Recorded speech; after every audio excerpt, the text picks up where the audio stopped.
common roles, common role of the victim, that's a role. What are the common roles played by the ego? The victim, right? Remember what I said, when you see the world as outside, you feel helpless because it's fearful. And so you contract because you feel helpless, right? So when you feel helpless, because you think you cannot change the world because it looks permanent, it looks like it will always be this way, and that's who you are, what happens? Feels like you feel like the victim, cannot control your world. So what happens when you feel like the victim? You go into that role. So they seek validation to feed it. So they will go the lengths to distort reality. This is an ego as long as it stays unconscious. So that's the thing, is that it'll control you as long as it stays unconscious. This is done through a personal story. So in order to stay alive, it needs problems. If no one listens to its story, it'll be replaying it in your mind until it finds another way to externalize it. For example, let's say, like you said earlier, let's say you're angry at your husband, right? And you're talking, and you're like, why didn't you clean the dishes? And he's present. I'm sorry, love, I couldn't do it. He's like, fuck, he didn't react like I wanted him to react. Fuck, right? And because he didn't react, so what do? You have two choices. Surrender and will be present, or start thinking more. Right? Thinking shit gets you in trouble. Oh, guess you can't sleep. You can't sleep when you think too much. You know, you're feeding it. That's why most people cannot sleep, because they're thinking. The reason why they cannot sleep is because they're focusing on their thoughts. If only they will focus on their body, instantly thoughts diminish, right? And so you keep replaying the story in your mind to find another way to externalize it. And the way you do that is through playing scenarios of past pain, because nobody could react to you in the present moment. You got to find an imaginary person in your mind to make it happen, right?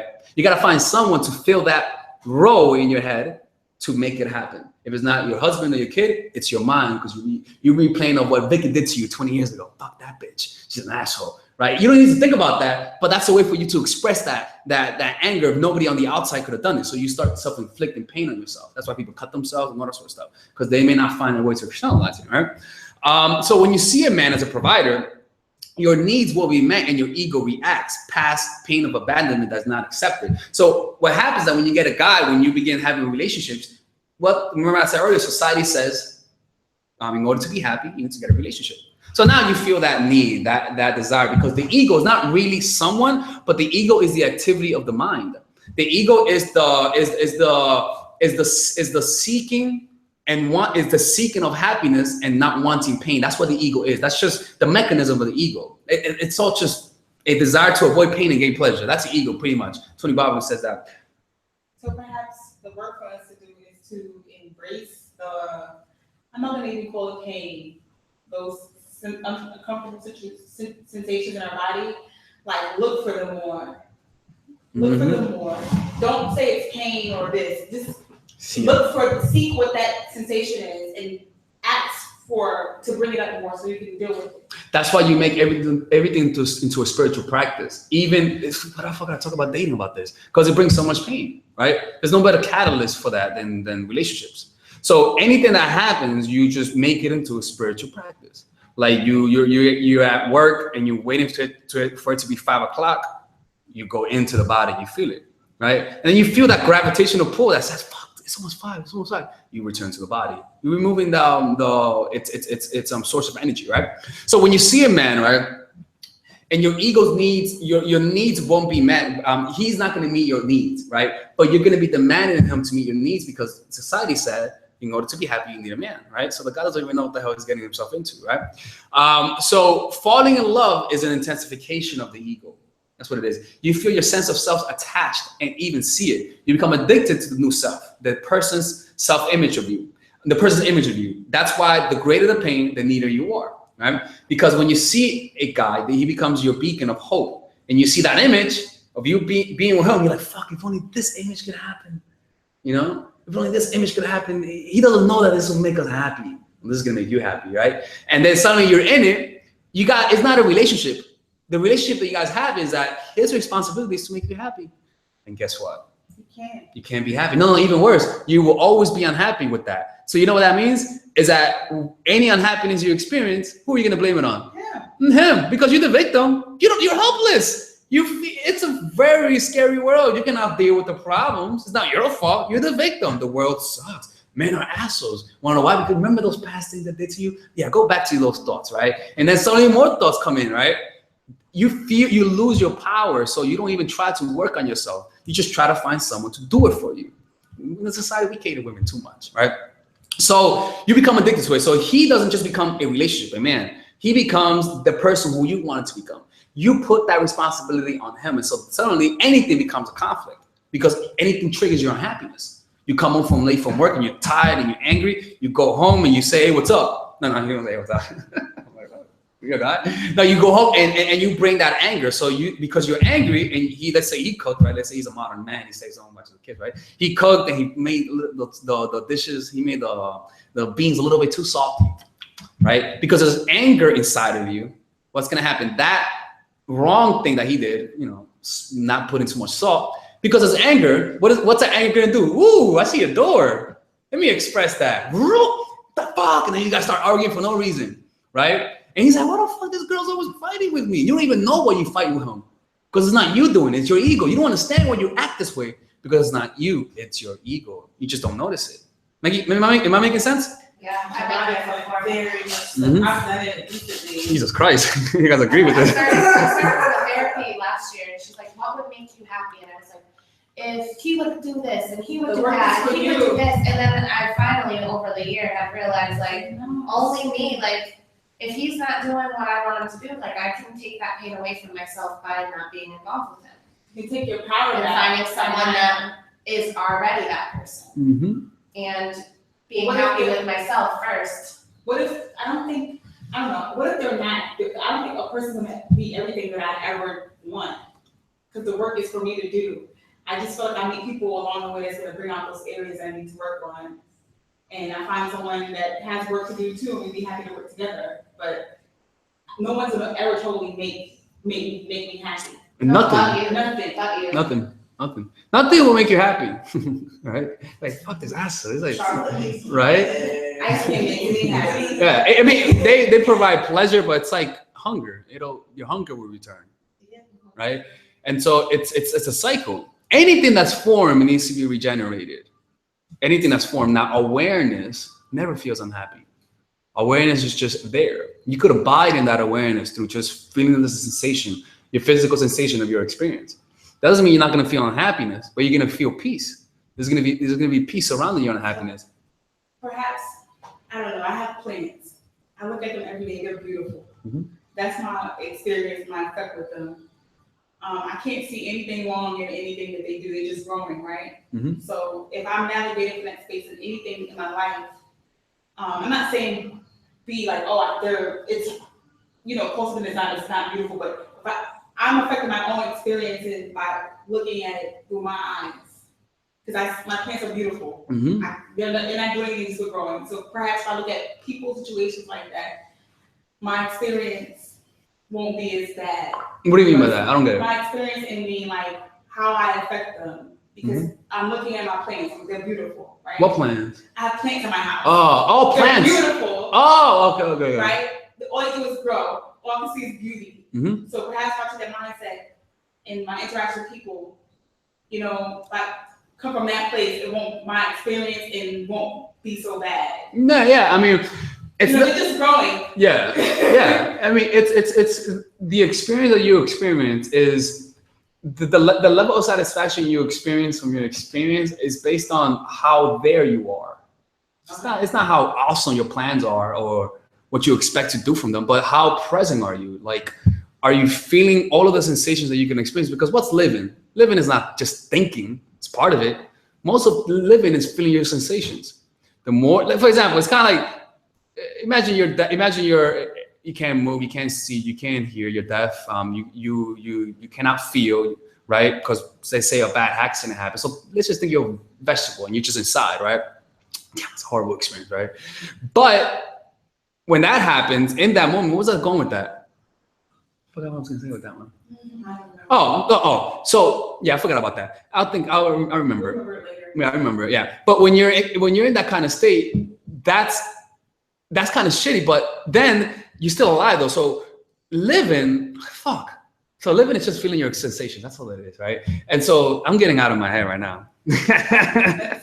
Let's just keep listening to this, right? So what happens when you hold on to the past? It gets triggered easily because you're saying this person hurt me. fuck, let me not experience this pain. So let me just make sure I hold it tight, close off, right? And then somebody gets near you, like, no, don't touch that part, right? And so what happens? You start to make sure your life is formulated in a way that it avoids this kind of pain. I put walls up. I'm guilty. Yeah, those are walls, right? So the thing is that they get triggered often because the more you protect it, the more they'll get triggered. Inside yourself, you know that there's a weak spot, you know? And if somebody gets that weak spot, they got you. That weak spot doesn't have to be a weak spot. It's a weak spot because you're not seeing it. You see it, I don't like that. You go out, fuck that shit. I'm not looking at that, right? What you gotta do is feel it, see it, fuck, this sucks, but stay there, right? You feel that pain, you experience it fully. That's what it wants. Pain wants pain. Pain is there to help you out, not there to be an asshole. Pain is not an asshole, right? Pain is there to tell you what's wrong. But if you keep saying, fuck that shit, it's like saying pain, it's like saying, nah, I'm not gonna notice my heart feeling a little shitty lately. Nah, I don't wanna see it, right? Let me just eat a burger and all that shit, like, right? And so that's what happens. And so you gotta go in it. How do you go in it? You examine that shit. You examine how it feels, you feel all that kind of stuff, right? And that's how it is, right? All right, here we go. So let's assume your sense of self is based on 5 things. You will either, let's say your sense of self, for example, for me, let's say who I am is based on my let's just say 3 things: on my hair, right? On being young, okay, and on having a YouTube channel. Let's just say that's where I derive my sense of self, my happiness, right? Let's just say I lose my hair. That's 1/3 of myself gone. Fuck, I feel shitty, right? But I still have 2 more things because I lost this. What am I gonna do with these 2 things? I'm gonna hold on to those motherfuckers, right? Hell yeah, I'm gonna overcompensate even more. But then let's say I lose my youth. Boom. Let's say I lose my youth, right? Boom, right? I lose my youth, and now I'm like, I only have YouTube. I'm like, fuck, I gotta go in that shit, right? You still gotta go harder, make sure they see me more. Then let's say my channel is closed. I'm like, fuck, who am I now? You have no direction to go. Now, you do have a direction. You can either look for more things to be, or you could just say, okay, who am I? If I'm still here and I lost all of those things, who am I then? It's during those moments of confusion, of not knowing who you are, when you realize who you are. Not find yourself, because you've always been there, but you realize it. When you realize what you're not, right? That's why when the more pain you experience, the more somebody hurts your ego, and yet you're still there, the more you realize that's not what you are. That's why you got to experience your pain. Because when you experience your pain, you realize you're still there in the hell. You feel better, right? But you got to experience your pain fully. So if you lose your sense of self, all of those things that you derive your happiness from, that's good, because then you'll see, so then who am I? Who is still there?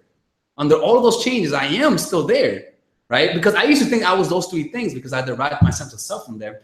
But somehow I'm still here. When you were a little kid, you had you didn't have money. You don't have anything to get any pride from, but you were still happier. The reason why you were happy is because you didn't have a strong ego. You didn't have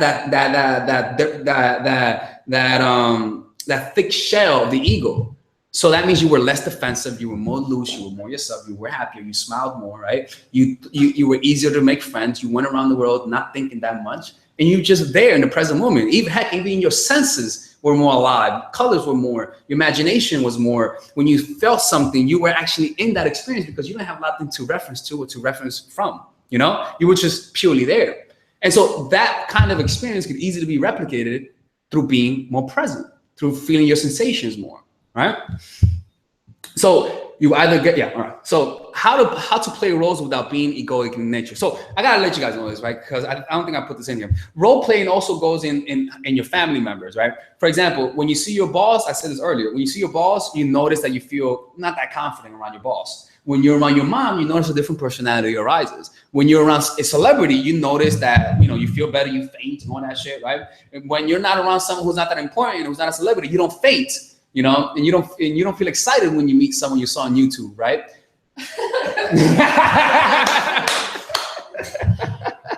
No, I'm kidding, guys. No, but seriously though, those roles are things that you just choose to do, right? You see your mom, you're like, fuck, that's mom. I gotta act like a saint. Oh no, I don't suck dick. I'm an angel, right? You're an angel because your mom thinks you're an angel, so you play that role of an angel. Your mom thinks you're perfect, so you don't show all the bad things you do. You make sure you put that photo on private. You know, you put your Instagram on private so nobody can see you. Why are you doing that? Because you're trying to live up to a role. And that's why when you're in front of her, you're like, acting like a little saint, right? But then let's say you meet a guy and he's an attractive guy. He doesn't judge you that much. When girls are around guys who they feel like they don't judge them, you know what they do? They start doing slutty shit. You know, they get comfortable, and then they be like, "Damn, girl, you freaky, right?" But then when they're around a guy who's like husband material, you know, suddenly you're like, "Oh fuck, you know, I've only been with 3 guys." You know, no, you're like, you know, like you don't. Yeah, you don't tell the number, man. You're an angel, man. You went to church. You just came back from church.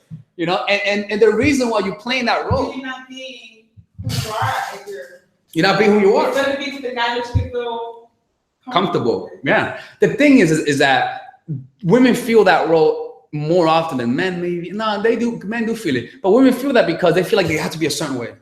You know, they can't speak too loud, right? And they gotta sit a certain way, right? You gotta go for certain careers. You feel those roles. You just are not aware of it because it's just so normal. Subconscious. Yeah, it's very subconscious. So what you have to do is just notice the different moments when you feel a certain way and when you don't feel a certain way. When I'm with the guy, I be myself because I have more fun. If I'm with the guy, it's like I'm not. It's not. You see, it's also you're still on that situational confidence. Nothing wrong with that. I'm saying that's bad, but yeah, I can show you how to do it, like how to actually be yourself, and I'm gonna show you guys. I'm trying to get to that point, right? But you feel those roles all the time. You just don't see it. That's the matrix, the role that people put on you, right? For example, I'm here, right, and let's say that let's see, I'm trying to think of an example of that. All right, for example, like let's say that I'm with a kid, right? I'm a little kid. I'm talking to a kid. What happens when I'm with a kid? I feel more relaxed, right? You even talk differently, right? It's because you feel like the kid is not judging you. You're yourself when you're not being judged, right? You feel good. You feel more relaxed, right? So what's judgment? Judgment is not a feeling. Judgment is a statement. You suck. You're this or that, right? What are those? Thoughts, right? So when you're talking to someone and you want to be yourself, what do you got to do then? How do you remove attention from your thoughts? Be present.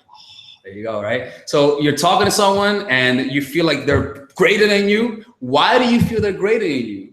There's a thought that says it. Fuck, he's so good. And also sometimes a thought will come in a form of an image or a sensation, right? You just don't notice it because you're just not that alert.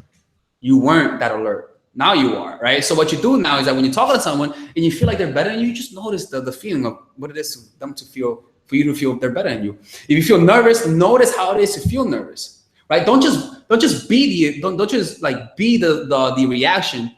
Be the Bob Ross of your reaction. Sketch that shit, right? Put a little bush over here, right there, right? And then I'm like, fuck, it's my little bush. I'm trying to make that little bush. It's not here. Fuck you, right? So that's what you do. So when you're talking to someone and your mom, dad, you got to realize that the roles are played in your head. So the more in your head you are, the more you're not going to be yourself because you're just playing to the role. Now, depending on how certain they are about their role, that's how much you're going to react. So if the person is very certain that they're better than you, you're going to feel that because the strongest reality wins. Your reality is based on the perception that you have of yourself and also the emotional strength behind that belief system. The belief is a thought and then the certainty comes from the emotion. So if someone believes that they're better than you, you're gonna feel that. Like, oh fuck, right? I'm talking to a girl, I see a girl and I feel her certainty that she's better than me. Because I see it in the body language. Did you tell her that? Did you tell her that you were better than me? No, you just don't react. You feel the reaction and you see through the ego. You're like, oh, look at this human. You're like, hey, right? I don't just see I see the smiles, I see the sadness, I see the whole person. I just see you. So you may try to act confident, make me feel, I'm just chilling, just looking at who you are in that moment, not what you're trying to project. Heck, if a thought arises in me that says, fuck, she's hot.